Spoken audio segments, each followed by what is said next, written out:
বড় কাতল বা রুই মাছ পেলে আমি যেভাবে রান্না করি আজ সেটাই শেয়ার করছি। এই রান্নায় থাকছে না অতিরিক্ত মশলার বাড়াবাড়ি বা বাড়তি কোনো আড়ম্বর, অথচ রান্না কিন্তু বেশ সুস্বাদু। বাড়িতে ছোটোখাটো অনুষ্ঠান হলে এই রেসিপি ট্রাই করতে পারেন। দেখুন, মাছের ঝোল হবে ঠিক এই রকম হালকা আর পাতলা। খাওয়ার সময় বুঝতেই পারবেন না যেটা অত্যন্ত সাধারণ একটা রেসিপি। আসুন এবার রান্নাটা শুরু করব, তবে তার আগে শম্পার রান্নাঘরে সবাইকে স্বাগত জানাচ্ছি। এখানে আমি 600 গ্রাম কাতল মাছ পরিষ্কার করে ধুয়ে নুন আর হলুদ মাখিয়ে রেখেছি 10 মিনিট আগে। এবারে রান্নাটা শুরু করছি। কড়াই ভালোভাবে গরম করে নিয়ে সর্ষের তেল দিলাম পরিমাণ মতো। আজকের মাছের ঝোলে আমি আলু দেব, তাই সবার আগে আলুগুলো আমি ভেজে নিচ্ছি।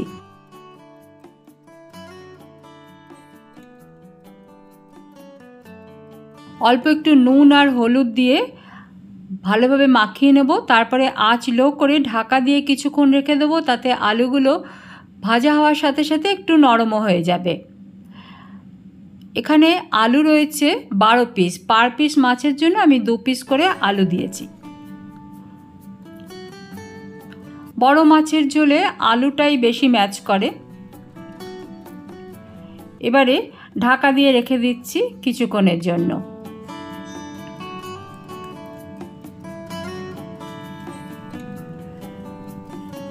3-4 মিনিট পরে ঢাকাটা খুলে আঁচটা এবার একটু মিডিয়াম করে দেবো, নিয়ে আলুগুলো বেশ একটু গোল্ডেন করে ভেজে সাইডে তুলে রাখবো।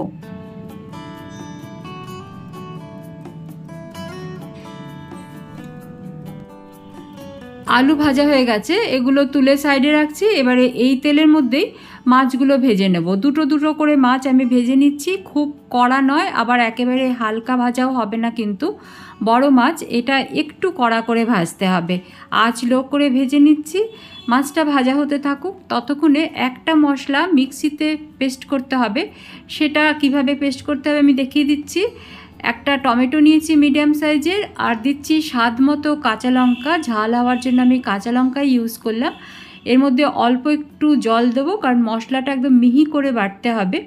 আর এর মধ্যে দিচ্ছি অল্প একটু কাশ্মীরি রেড চিলি পাউডার, এটা রঙটা সুন্দর হওয়ার জন্য আমি দিলাম, যেহেতু কাঁচা লঙ্কা দিয়েছি। মশলা মিহি করে বাটা হয়ে গেছে, মিক্সির জারটা ধুয়েও একটু জল মিশিয়ে মশলাটা রেখে দিলাম। মাছগুলোও ভাজা হয়ে গেছে, দেখুন ঠিক এই রকম কড়া করে আমি ভেজেছি। একদম কড়া, বেশি কড়া নয়, আবার হালকাও নয়। এবারে এই তেলের মধ্যেই একটা শুকনো লঙ্কা, একটা তেজপাতা ফোড়নে দিলাম। এর সাথেই দিচ্ছি 1 চা চামচ গোটা জিরে।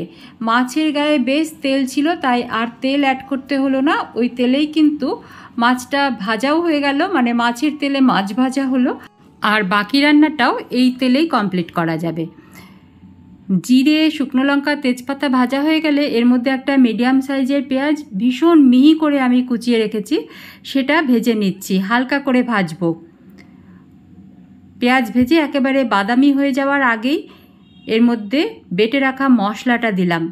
পেঁয়াজটা খুব বাদামি করে নয়, আবার একেবারে হালকাও নয়, একটু হালকা রং ধরে আসছে, সেই সময় কিন্তু আমি বেটে রাখা মশলাটা দিয়ে দিলাম। এবারে এর মধ্যে দিলাম 1 টিস্পুন ধনের গুঁড়ো, আর দিলাম হলুদের গুঁড়ো 1/2 টিস্পুন, দিয়ে দিলাম স্বাদ মতো নুন। মিশিয়ে নিয়ে তেল ছেড়ে আসা পর্যন্ত কষিয়ে নিচ্ছি।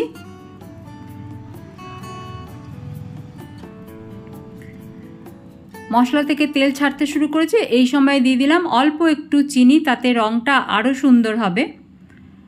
খেয়াল করবেন, আমি কিন্তু আজকের রান্নায় জিরে গুঁড়ো ব্যবহার করছি না, তবে সবশেষে আমি একটা মশলা ব্যবহার করব, যার জন্য ঝোলের স্বাদ কিন্তু ভীষণ সুন্দর হবে।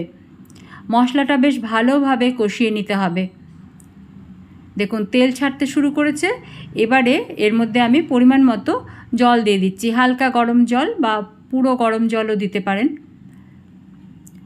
6 পিস মাছ রয়েছে, একটু বেশিই জল রাখবে, কারণ মাছগুলো সব ডুবতে হবে, ভালোভাবে সেদ্ধ হবে মাছটা, সেই জন্য জল দিয়ে দিলাম। এবারে আলু ভেজে রেখেছিলাম যেটা, সেটা আগে একটু সেদ্ধ করে নেব, কিছুক্ষণ রান্না করে নেব মিডিয়াম আঁচে। তারপরে আলু প্রায় সেদ্ধ হয়ে এলে তখন আমি ভেজে রাখা মাছগুলো অ্যাড করব। আজকের রান্নায় আমি আর ঢাকা দিচ্ছি না, আলু সেদ্ধ হয়ে গেছে পরে এর মধ্যে ভেজে রাখা মাছগুলো আস্তে আস্তে বসিয়ে দিচ্ছি।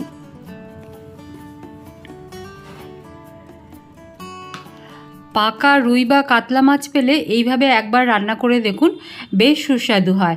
বাড়িতে ছোটোখাটো অনুষ্ঠান হলে মানে লাঞ্চে ভাত খাওয়ানোর প্রোগ্রাম থাকলে এই মাছের ঝোলটা করে দেখতে পারেন।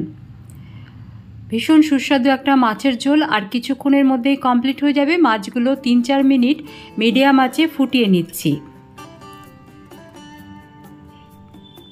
মাছের ঝোল প্রায় রেডি। এই সময়ে এর মধ্যে আমি ভাজা মশলা ব্যবহার করব।